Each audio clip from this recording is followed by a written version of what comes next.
Nous allons parler de l'attractivité du secteur de domicile et avec des solutions. Nous allons parler avec une personne qui connaît bien le sujet, mon invité, Henri Boucher, qui est le directeur général délégué de Xelia. Bonjour Henri.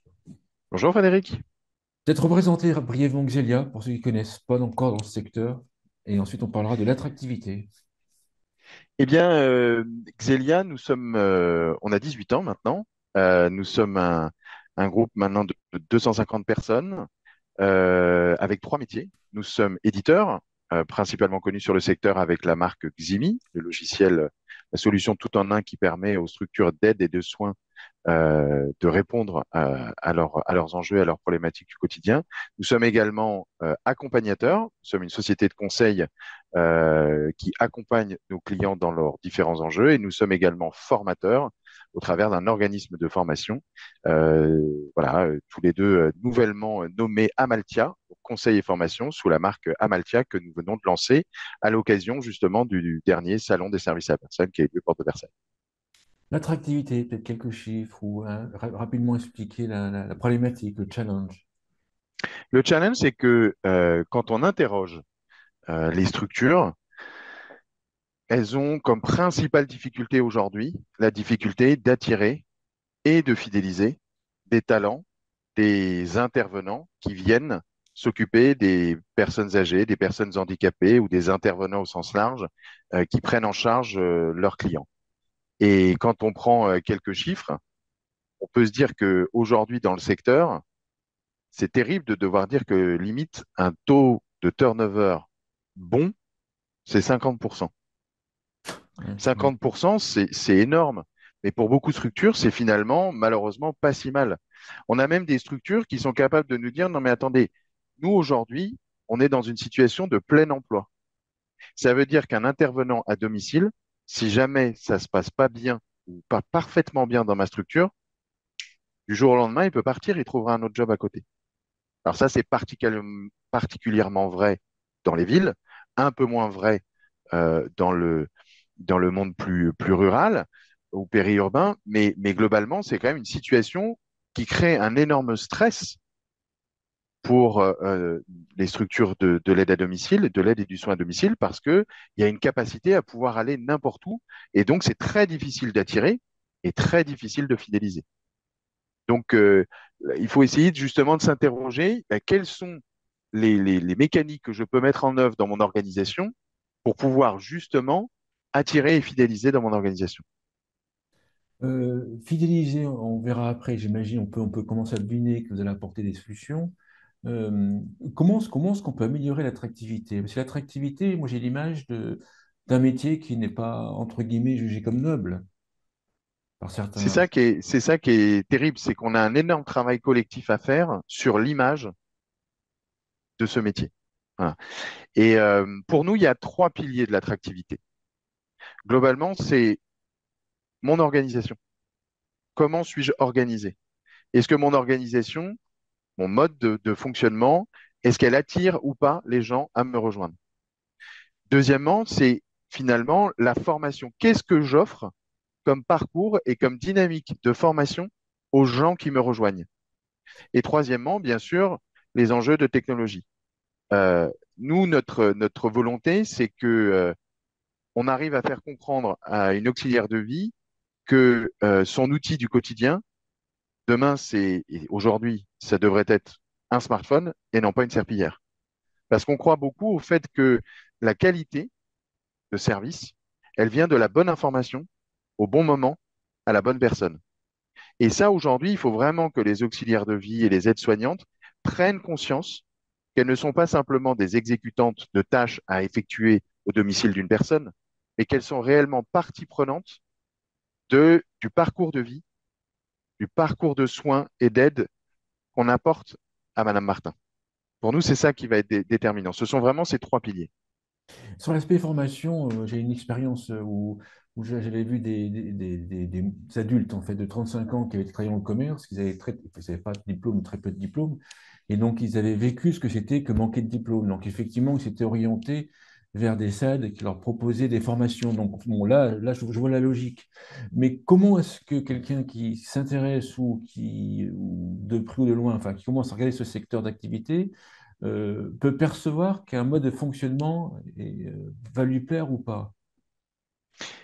Si vous voulez, nous aujourd'hui, on a cette perception que il y a un modèle qui est en train d'arriver progressivement, qui ne convient pas à tout le monde, mais qui est quand même un modèle d'organisation qui arrive de Hollande au travers de l'organisation Buurtzorg, Buurtzorg hein, qui veut dire soin de quartier en hollandais, qui est un modèle d'organisation basé sur les équipes autonomes, c'est-à-dire de mettre en place une organisation basée sur la confiance et l'autonomie qui fait en sorte que bah, justement les intervenants se regroupent par petite équipe d'à peu près 15 personnes dans une approche extrêmement territorialisée, donc des petits secteurs géographiques sur lesquels une démarche d'autonomie leur est donnée pour arriver à se soutenir les unes les autres, à se gérer elle-même les remplacements si jamais Isabelle peut pas aller demain au rendez-vous chez Madame Martin, et ben peut-être que Sylvie peut prendre le relais et de pas être dépendant d'une organisation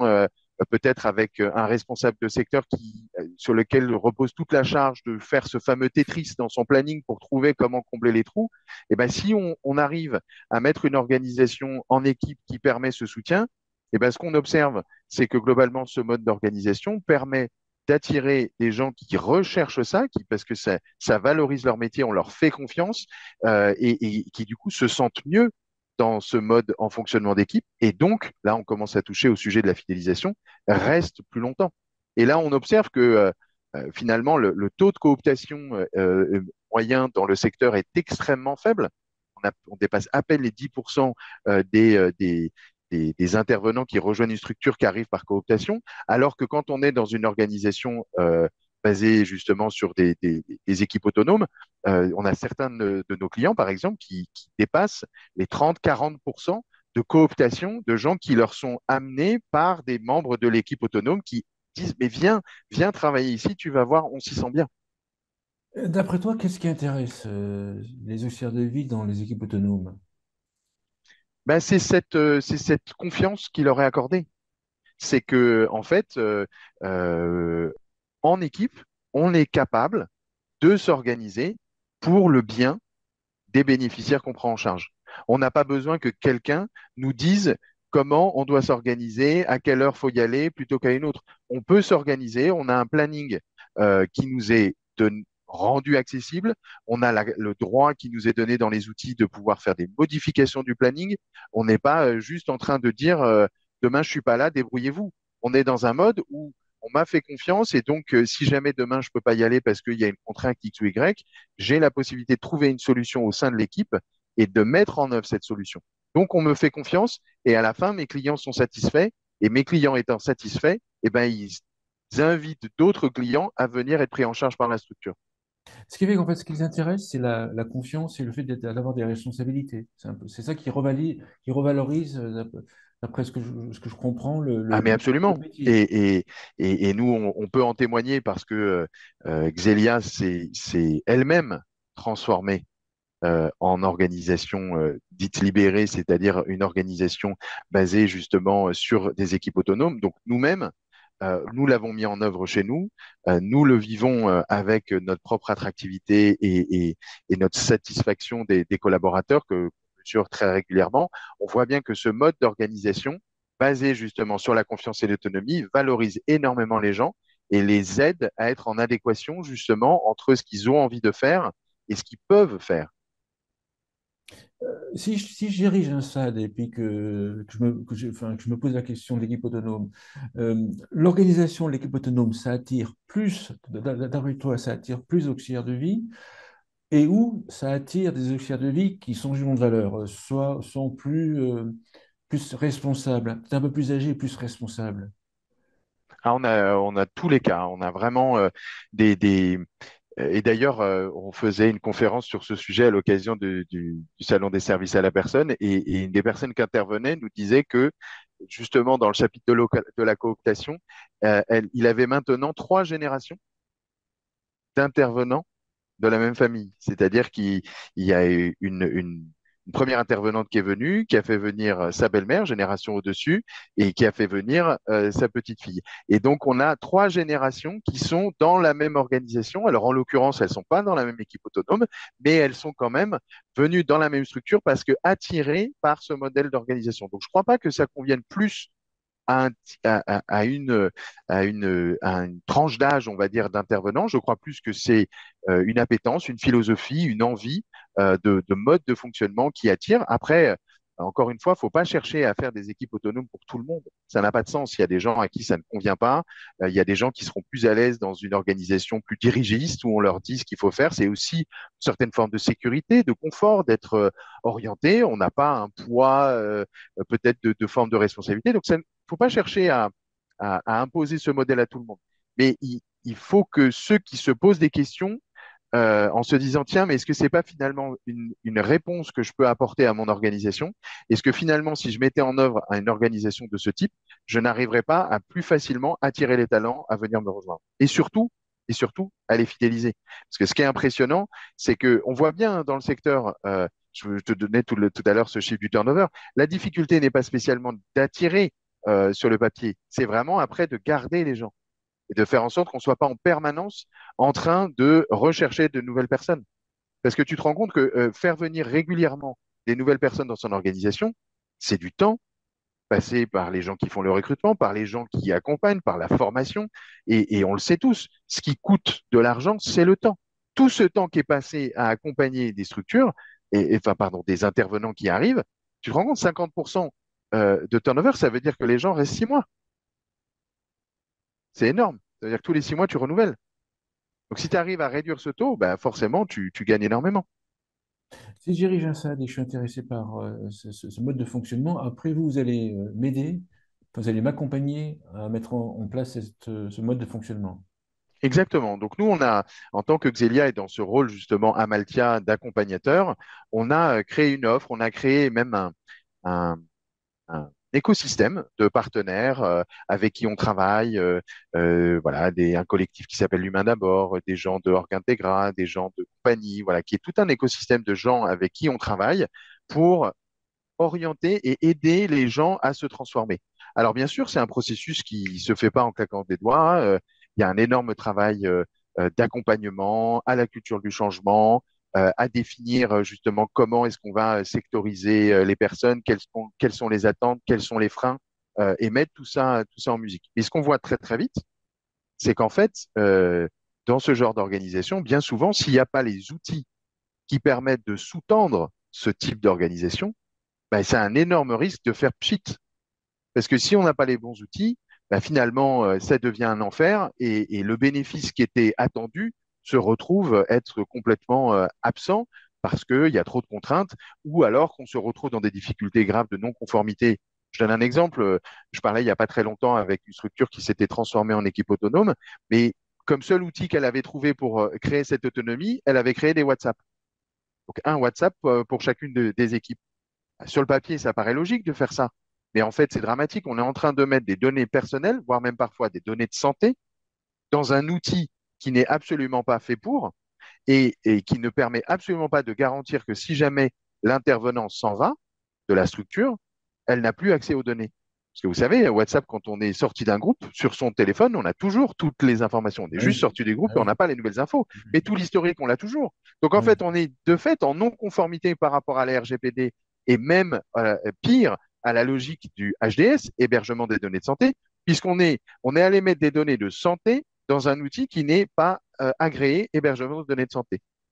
Donc c'est pour ça que nous, avec nos outils Ximi Mobile, localisation numérique, on propose à nos clients des outils qui leur permettent de travailler dans ce mode d'organisation avec voilà une messagerie d'équipe qui est intégrée, avec des outils qui leur permettent de faire des transmissions narratives, des transmissions ciblées quand on est dans le soin, de la gestion du planning en grande autonomie. Hein, c'est ce que je t'évoquais tout à l'heure, c'est que c'est bien beau d'être organisé en équipe autonome, mais si je suis obligé de lever la main pour pouvoir changer une intervention, ben, j'ai pas d'autonomie. Donc, il te faut un outil qui te permet librement et efficacement, tout en garantissant une certaine forme de traçabilité, hein.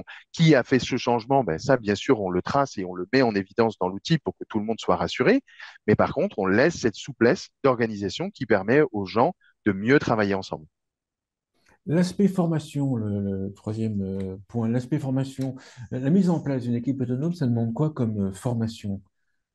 Alors, Bah, l'usage des outils, bon, ça j'imagine, mais oui, est-ce que ça demande absolument. d'autres types de formation? Bien sûr, nous, dans dans les enjeux, hein, globalement de la transformation en équipe autonome, il peut y avoir des sujets, par exemple, d'amener des notions de CNV, hein, de tout ce qui est la communication non violente. Comment est-ce que on interagit les uns avec les autres? On a des outils aussi qu'on appelle la SDLMI, donc c'est un terme qui veut dire Solution Driven Method of Interaction. Donc ça veut dire comment on apprend aux gens à être orientés solution. Parce que quand il n'y a pas de décideur, D'accord, qui ça c'est. décide? Ok, bien sûr. Donc, il faut trouver des façons de travailler qui permettent aux gens de prendre des décisions.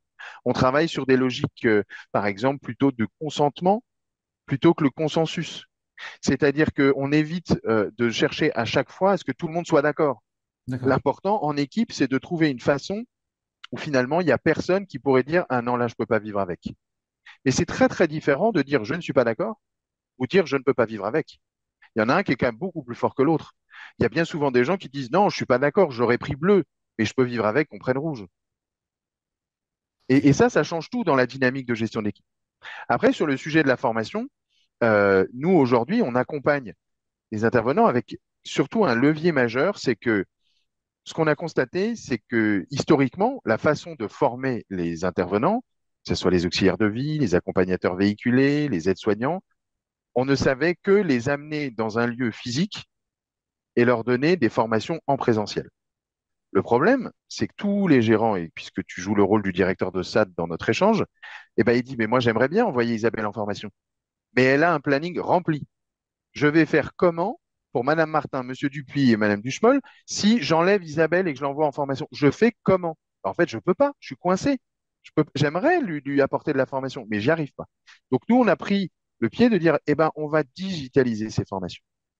Donc, par l'intégration de l'équipe de Brigitte Croft Conseil et Associés, on a plus de 25 ans de métier sur ces métiers de l'accompagnement à domicile, des formations sur les gestes et postures, des formations sur la prise en charge de la maladie d'Alzheimer, etc. Des formations extrêmement métiers qu'on a digitalisées dans des parcours accessibles par les intervenants à chaque fois qu'elles ont un petit temps mort. Bon, je suis là, j'ai une demi-heure entre l'intervention chez Madame Martin et chez Monsieur Dupuis. Je puis, depuis mon smartphone, avancer dans mon parcours digital au travers d'un outil qu'on appelle un LMS, un Learning Management System, et se nourrir justement de toute cette formation et avancer dans mon parcours.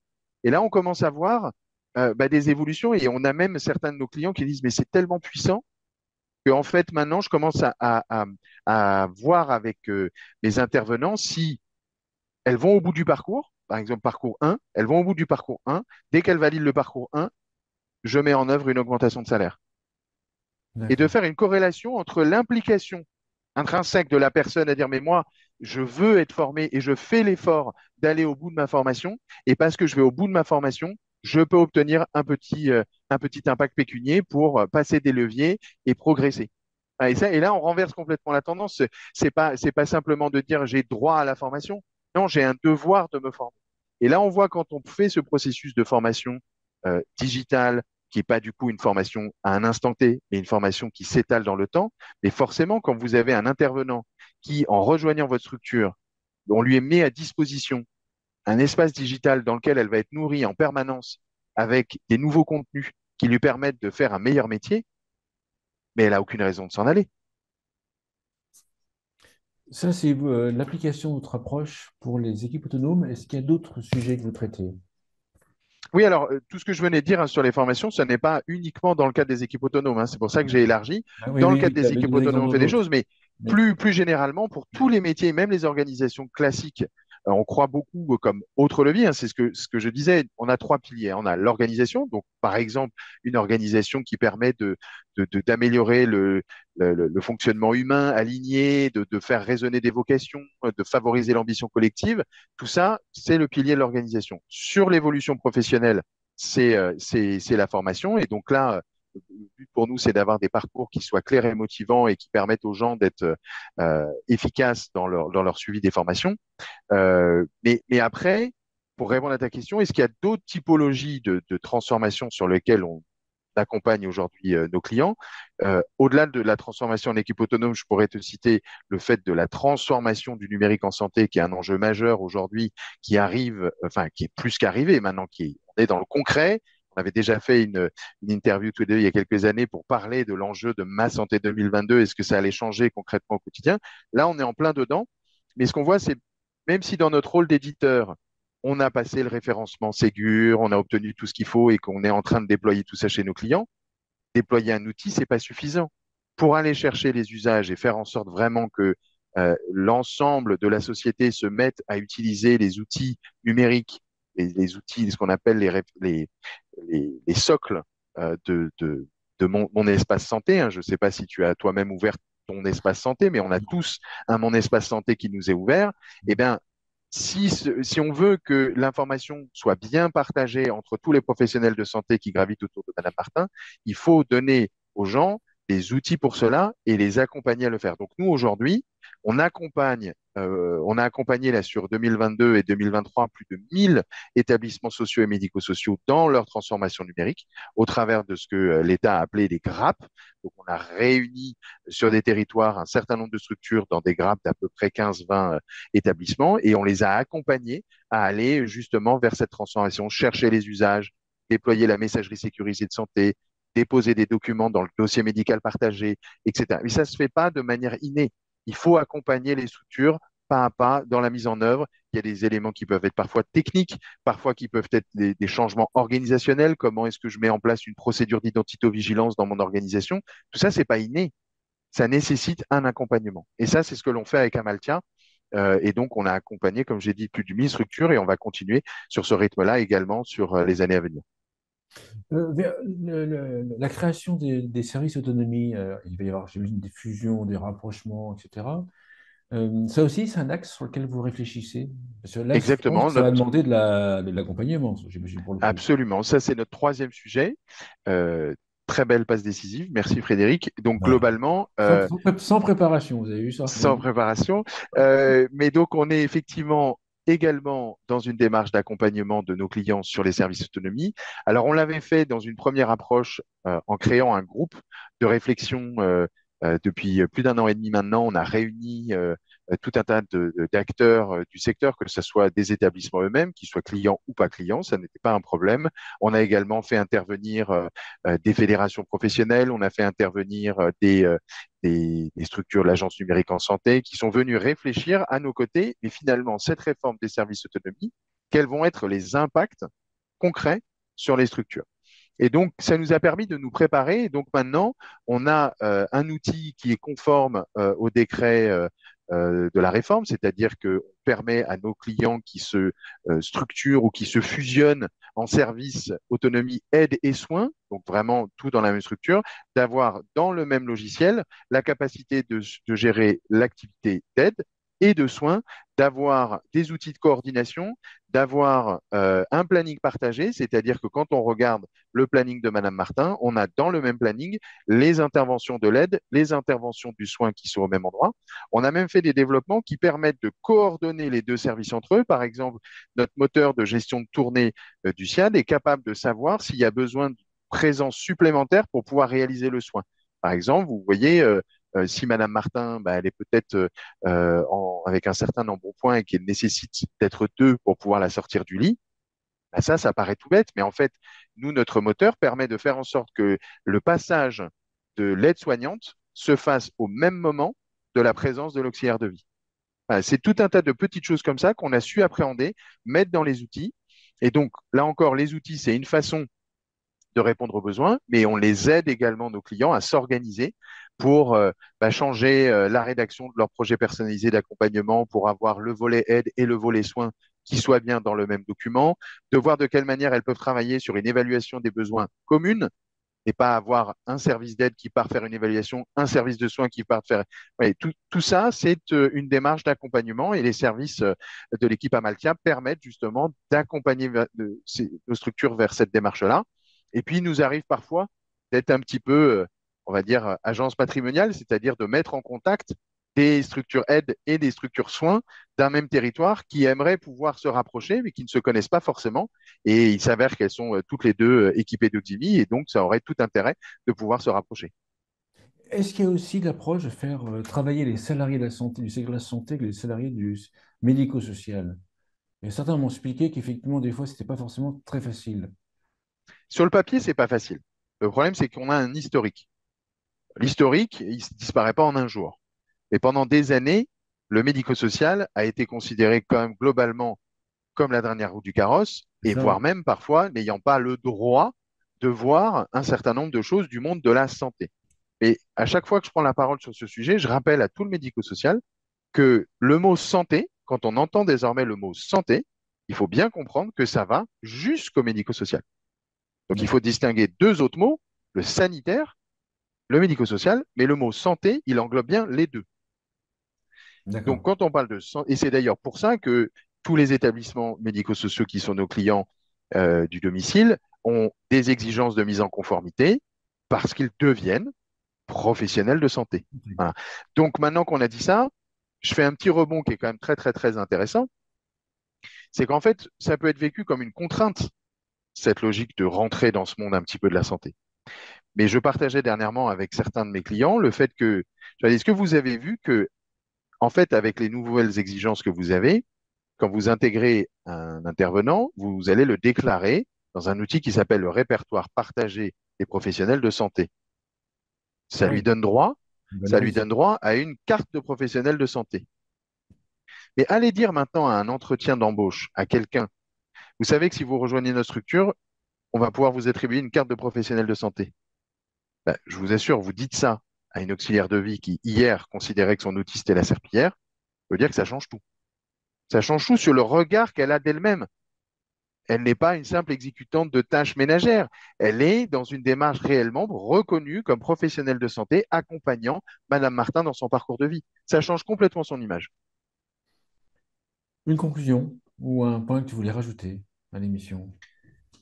Ben, nous, le mot de conclusion, c'est que euh, pour nous, tout se tient. C'est-à-dire que on pourrait avoir cette sensation quand on est aujourd'hui dirigeant d'une structure en disant mais c'est pas possible, on vient de me rajouter encore cette contrainte et encore cette contrainte et encore cette contrainte, alors que je suis déjà dans un secteur d'activité dans lequel j'ai des marges extrêmement faibles, je n'ai pas de capacité à recruter et on me rajoute encore des contraintes.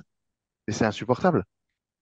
Comment je peux arriver à me dégager du temps pour aller voir comment je dois répondre à ces enjeux? Nous, notre vision, c'est que soit on voit ça comme des vagues successives dans lesquelles on a à peine sorti la tête de l'eau, on s'en prend une nouvelle, soit on prend conscience que tout ça, c'est une seule et même vague, et qu'avec une bonne planche de surf, on peut profiter. Voilà. Et ben, nous, c'est un peu ça notre vision. La bonne planche de surf, elle est construite avec de l'accompagnement, de la formation et des bons outils. Et c'est ça, nous, qu'on veut proposer à nos structures du secteur. C'est justement d'avoir la bonne trilogie pour pouvoir faire face à ces enjeux de transformation du secteur. Super, merci Henri. Henri Boucher, je rappelle que tu es directeur général délégué de Xelia. Merci beaucoup. Merci à vous.